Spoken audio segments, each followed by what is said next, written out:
So today I'm Dr. Bridget Williams. Today we're talking about seniors and medical cannabis, how cannabis improves lives. So feel free to ask questions and engage. We're going to go over a number of different things here.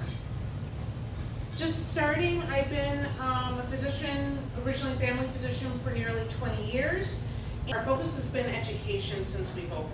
And so we go around Ohio, Northeast, Central, Southern Ohio, doing talks and education on cannabis, as well as doing consults with people that already have cards and helping you find the right regimen that will help with your condition.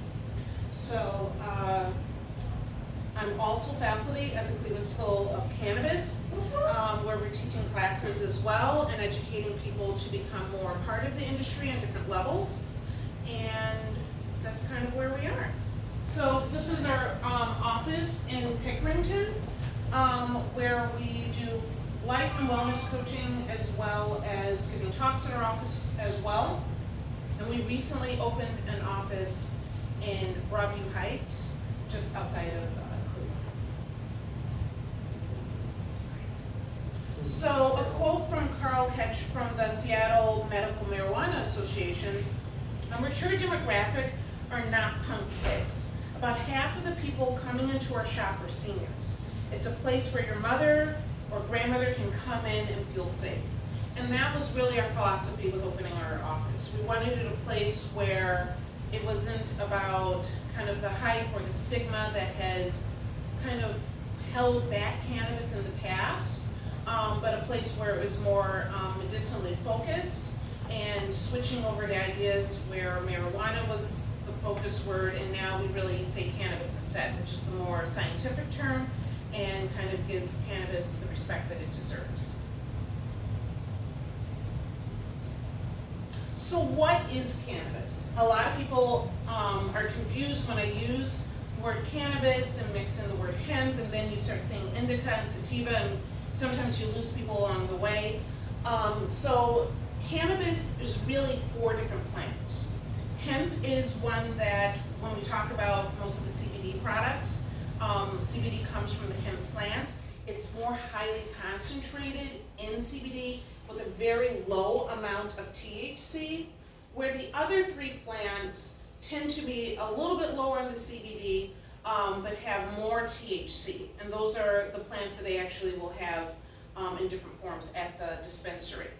So the confusion really comes because hemp is, the technical word is cannabis sativa L, where cannabis sativa is more of the cannabis form you find in the dispensary, and that's where people get confused. Indica we were talking about just a little bit ago, which is kind of a little bit more on the relaxing side. And then you'll rarely hear about radialis. Radialis is also a cannabis plant. It tends to be shorter, so it's not very helpful when you talk about hemp and all the things that you can use hemp for, as far as using the core and the stalks for building materials and fabrics and different forms. So it's not helpful for that, and it's also very low in THC. So you sometimes will find different organizations or what have you using it for cooking, because sometimes they want a little bit of THC, not a lot of it, and they're not using it for the plant material. But most often you're going to find people use, you're going to be more familiar with hemp, and then of course sativa and indica. So then people then mix in the words CBD and THC, and sometimes that causes another level of confusion. So these are the active ingredients of the cannabis plant. So you will find that with CBD, it has numerous different uses that we talked a little bit about earlier, and we'll get into a little bit more detail. It's not psychoactive in the sense that it's not going to make you heady or high, but it can be very effective for your body and for your mind. Where THC does give you a little bit more of that high feeling. But in using cannabis, you do not have to be high. There's ways of using it, incorporating and benefiting from THC without that feeling, because it's a concern for a lot of people. So they're both effective, they're both used medicinally. It's just creating the combinations that work best for you. So Yeah. So these are just pictures of the plant, just to give you a better sense that with the sativa, obviously it's a longer, taller plant, more of that core that you can use for different materials, more kind of like spindly type leaves. The indica here is the more of a almost Christmas tree looking, right? A fatter leaf and heavier, where the radialis in comparison is a very small plant, and so that's the reason it's not used as much. So how does this differ from medical cannabis? How is this different from the cannabis you remember from school and college and what have you? It is so sophisticated now. It has so many different, not just strains, but those strains have been engineered so that the different essential oils of the cannabis plant are more prominent in some than others to help with your medical conditions. So it's kind of like, which I think most people know, you have pears, you have plums, and then there's nectarines, which have been an engineered plant. You know, it's not a natural. Okay. Sometimes people look at me like, what are you saying? So many times they're combining different plants so that they end up getting a harvest of a new plant that is actually more effective for different conditions. So this is not what you're finding on the street. The one thing that's very important is what you find in the dispensary is going to be tested.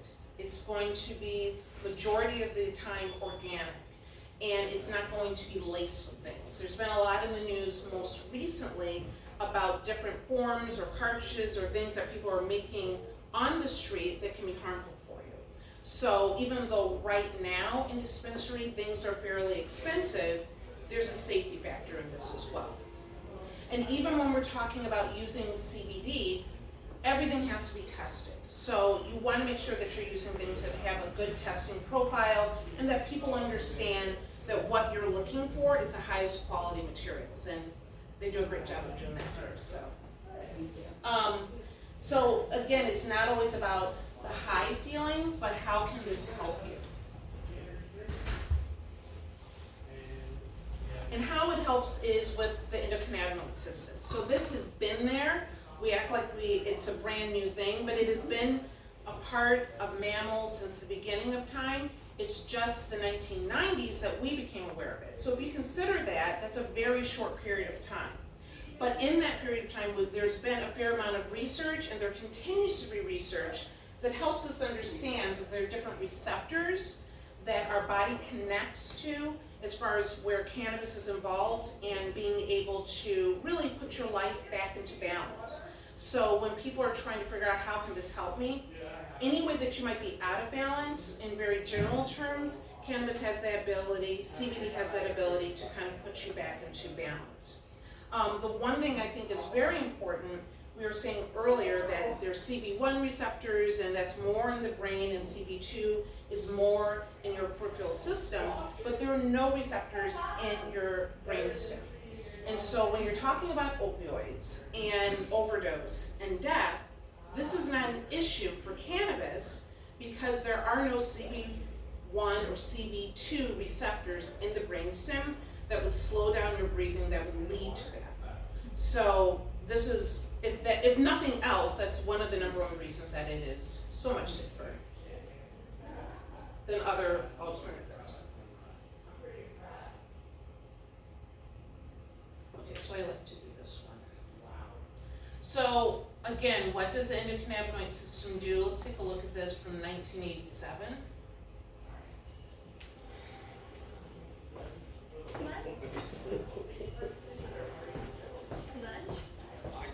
The American Dietetic Association says vegetables are an important part of a balanced diet. Lunch? I grabbed a hot dog. No vegetables? Have a V8. When you can't get to eat vegetables, you can drink them. One delicious glass of V8 juice provides a serving of vegetables. Thanks for putting me straight, Laura. Drink V8. Keep your diet. So often when people ask how does this help, I often think about the V8 example, and it just kind of puts everything back into balance. So do you have a qualifying condition? So currently in Ohio, we have 21 conditions that you can be certified for a medical cannabis card. I don't know if everyone can see this here.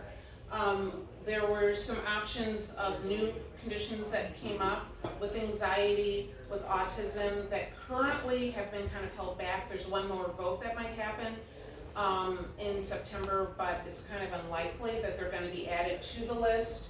But every November, people within the medical industry can present, in the cannabis industry, can present research and present new conditions to be considered. So I'm hoping for a new batch, because there were a lot of people that were disappointed with the votes that occurred this year. So the ones that I kind of want to just review a little bit today are Alzheimer's disease, cancer, glaucoma, chronic pain, Parkinson's, and PTSD. So I'll highlight a little bit about the condition, a little bit about the cannabis strains that are helpful, and also where CBD fits in.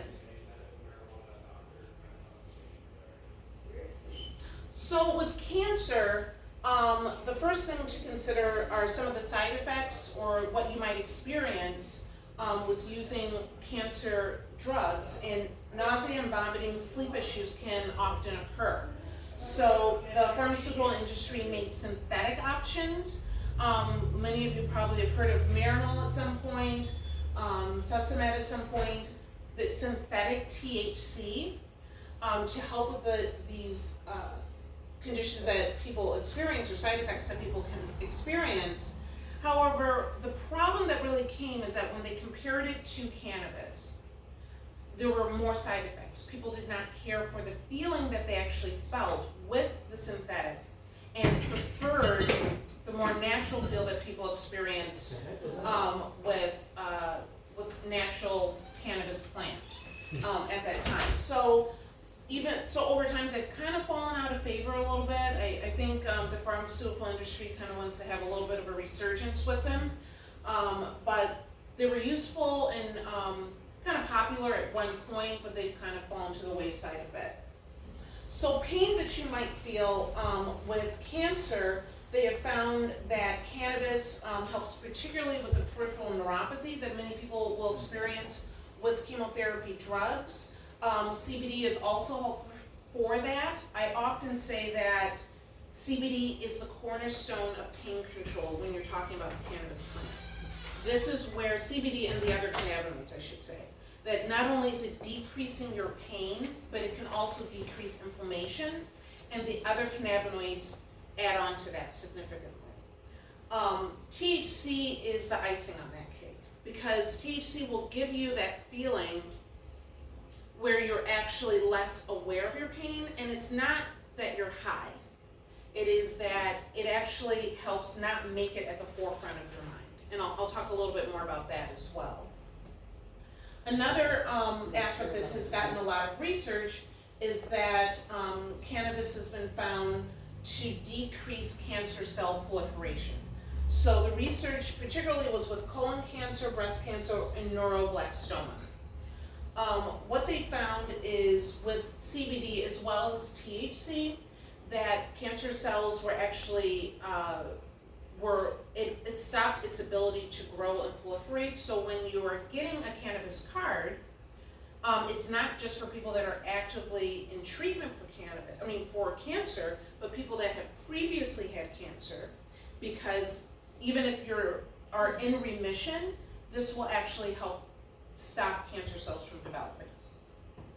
And so 3 or 4 different strains of cannabis that are available in the area. I try to choose ones that we can actually get here, because I could tell you about a lot of stuff in California, but that's not going to be any good, right? So ACDC is a CBD focused strain of cannabis. More obviously 16% CBD to 6% THC. It doesn't really give you that high feeling, because CBD and THC actually will compete around the same receptor, so it will cancel out some of that high feeling that you'll get with THC. is probably the main cannabis-based CBD you're gonna find in dispensaries. At the same time though, getting CBD that is hemp-based is really the place I tend to start, okay? Shark Shock is more of a one-to-one. Again, they're competing for that same area around the receptor, and so you might have a little mellowness, you might have, some people say lightheadedness, but you're perfectly able to function in your daily life. You can use it during the day, and still be able to use it for treatment. And then the latter two there are a little bit higher on the THC side of things, and particularly if you have higher levels of pain, nausea, then that's where you would go.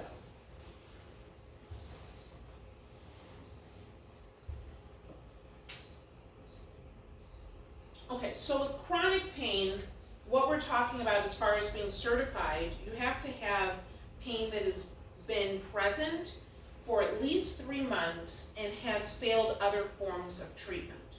So when you're talking about chronic pain, it can be very different from acute pain. Acute pain, you have an injury, you treat the injury with whatever medications or physical therapy or what have you, and then slowly over time, the pain goes away. Chronic pain, as it has been there longer, another pathway actually starts to develop. And so the anticipation of the pain, another set of neurons start to develop there, where the focus is the anxiety and stress that the pain gives you. The reason that CBD and THC can be so helpful for this is because they interrupt that aspect of the pathway, where your Percocet or Vicodin they numb the pain itself, but don't interrupt the anxiety and stress of pain the way that cannabis and CBD tend to do. So again, I'm very CBD focused in my practice because I start with that and move on. So ACDC again is one of the cannabis-based CBDs that I turn to, as well as hemp-based CBDs. Canna Talk is a little bit more kind of a one-to-one, but a little bit more on the THC side of things. And Gibson Bird Glue, again, is a higher THC. So you start with a CBD level and then add THC if you need to. Some people do not. And we definitely have people that come to our office that they are looking for their card. We kind of go over things with them. I have no problem with people having cards, but when I get a sense that they might actually be able to cover everything with CBD, sometimes we start there, and sometimes they move on to using their card, and sometimes they don't. Sometimes they're perfectly happy and don't necessarily have to go down that road. So keep in mind there are options, and that everything isn't dispensary focused. There are other options for you.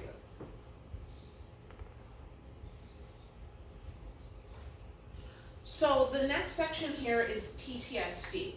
So when we're talking about PTSD, the first thought that we have is obviously veterans and the horrible experiences they have within the military and being in combat, but actually more women experience PTSD than men.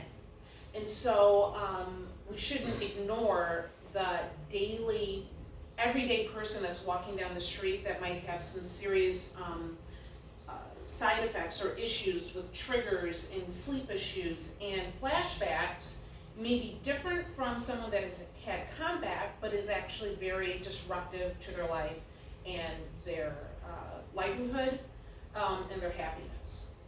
So there are really two schools of thought when we talk about PTSD and treatment.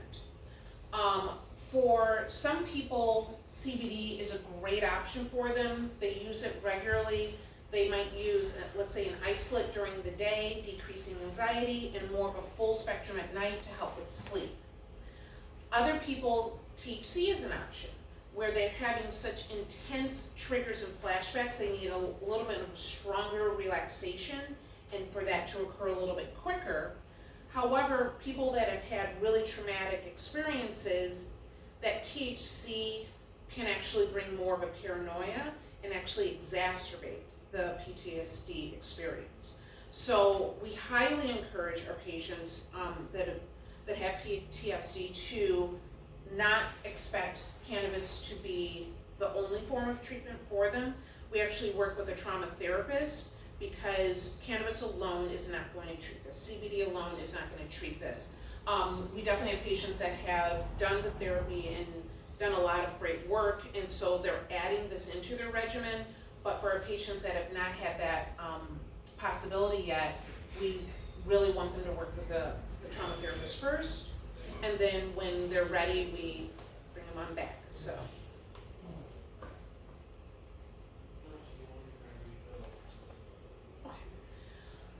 Alzheimer's. So it's caused by a disruption in the brain's neural connections and communication. As many people, I think we've all have known people with Alzheimer's at some point or another, and the decline in memory, language, reasoning, their social behavior can be devastating. They found that CBD and using THC can make a huge difference in their social behavior, help them maintain some of the memory and slowing down the progression of Alzheimer's, improve language. A lot of nursing homes look at it. You know, Ohio's a little bit on the slow side when it comes to this right now, but a lot of research is actually done in this area, and it helps restore those connections and, as I said, slow the decline of Alzheimer's. And so a lot of the options here are more THC focused because of how, when you're talking about reasoning and social behavior and feeling more comfortable in your own skin and restoring those neural connections, THC seems to be a little bit more helpful in that condition. Okay. I'm not going to play both of these, but I do want to do a little bit with Alzheimer's here. It's fast, I promise. As we age, our brains start to shrink slowly after the age of 60. Alzheimer's disease accelerates the shrinking of the brain and begins to noticeably affect a senior's everyday life. Under normal circumstances, aging adults experience brain shrinkage, approximately 0.5% shrinkage for each year after the age of 60. However, people diagnosed with Alzheimer's disease experience an increased rate of shrinkage. Two regions of the brain affected greatly by the disease are the language and memory regions. These regions are gradually destroyed by the disease, making communication and connections to the past increasingly harder to manage as Alzheimer's advances. As the disease progresses, the brain can shrink about 2.5% per year, a rate 5 times faster than brain shrinkage due to normal aging. This rapid aging effect on the brain significantly reduces the affected individual's ability to care for themselves and relate to others.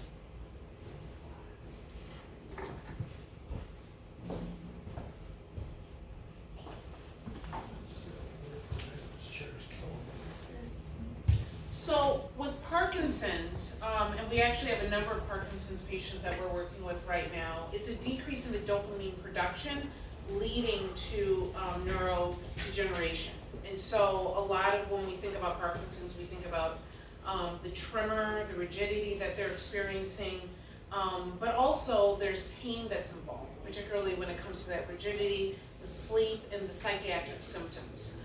So what we have found to be particularly helpful is sometimes I have some patients that do a one-to-one during the day or a CBD during the day, but that THC is really what's going to bring down that tremor.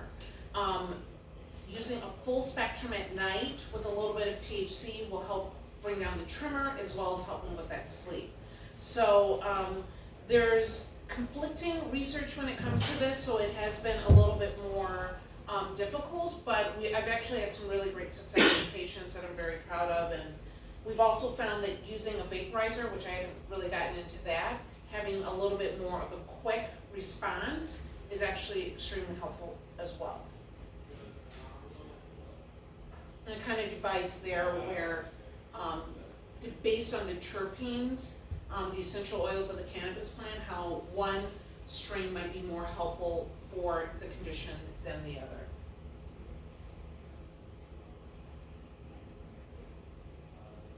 And then glaucoma. So glaucoma was one of the original conditions that actually the US government was willing to grab cannabis, roll them into joints, and send them out to people in humongous coffee cans as part of their government program for a few conditions back in the 70s that allowed them to actually get government issued cannabis. And so what we're talking about is increase in the intraocular pressure leading to blindness. This is one of the conditions which are completely THC focused and actually do better with using a vaporizer and using it several times a day. So everyone isn't necessarily going to want to do that. So I definitely have people that do more of a one-to-one during the day, so they're getting in some THC, but they're not necessarily getting that high feeling.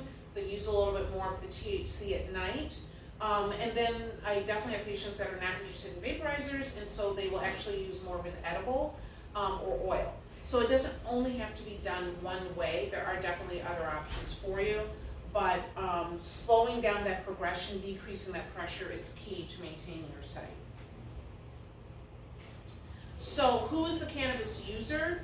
They have found that seniors have increased by 250% between 2006 to 2013. Some of the research that's been done in the area is that the average age of seniors was 61 to 70, and over half of them were female. And when you consider that from the US Department of Labor, that women make 80% of the medical choices that happen in the home, this makes sense. 21% use medical marijuana daily, 23 use it twice a day, 39 used it more than twice a day, and almost half used a vaporizer. 28% use a cannabis pill. There's so many different options for people, but a great deal of this industry is for seniors, definitely over 45 years old at the lower end of that. And the majority of people that are being diagnosed, and this is for the state of Ohio, the biggest number there are people that come in for chronic pain. After that, we're really looking at post-traumatic stress disorder, and then even fibromyalgia after that. And again, this shows that when it comes to actually the age of the patients coming in, a great deal of them, almost half are over 50, and 2/3 are over 40. So is medical cannabis right for you? Everyone is different. Like I said, most of my patients, I definitely look to see if CBD is where they should start. One thing to consider is that it's safer than a lot of pharmaceutical medications, that there are 19,000 deaths a year from prescription opioids. And I've had patients on multiple opioids at the same time, which, besides the side effects, which might be constipation, obviously addiction, cannabis, it's not an issue with cannabis, and you're actually spending less money every year. So for many, they're spending $3,000 on prescription meds every year. For seniors that are actually using more cannabis, they're actually spending close to $650 a year. It might be a little expensive right now in Ohio, but those numbers will eventually even out quite a bit. And this is more about how to get a card, which we can talk about that if you choose, but it's really finding a physician, having that medical documentation, and bringing in your driver's license or state ID, and it's a pretty smooth process overall. At our office, a lot of like card mills, you're in out in about 10 to 15 minutes. In our office, we do about a 40-minute consultation, sometimes longer, with an education session focused on your condition and what will work best for you. So this is more about how to consume it, the different ways, vaporizers, pens, and obviously the CBD tinctures and pills that we talked a little bit about, topicals as well as gummies, and then people will use it in cooking quite a bit as well.